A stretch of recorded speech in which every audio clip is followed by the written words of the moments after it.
Potenciālajam klientam jums ir jāuzticas. Viņam ir jāuzticas, ka jūs saprotat viņa situāciju. Jums jāizrāda līdzjūtība. Jums jāizrāda to, ka jūs saprotat, kā viņš jūtas, kā tas ir, kā jūtas viņš savās kurpēs. Ja? Un ka jūs esat tur, lai sniegtu viņam palīdzību sasniegt to vēlamo rezultātu. Ja?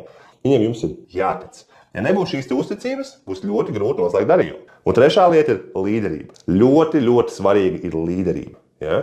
Tātad, ja zvana beigās, klients nav pārliecināts, un tu pats neesi pārliecināts, tad kas tur būs? Tad divi nepārliecinātie vienkārši tusē zvanā. Ja? Tas vispār nekur neaizvedīs.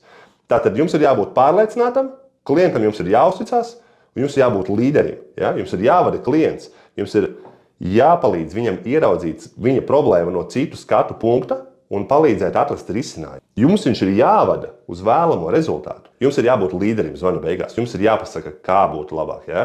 Tātad, respektīvi, viņš ir jāizved līdz tam risinājumam. Jo bieži vien cilvēki ir tik ļoti nepārliecināti, ka viņiem vajag kādu, kas viņiem palīdz. Ja? Tātad pārliecība, uzticība, līderība. 3 lietas ir nepieciešams, lai mainītu potenciālā klienta redzējumu.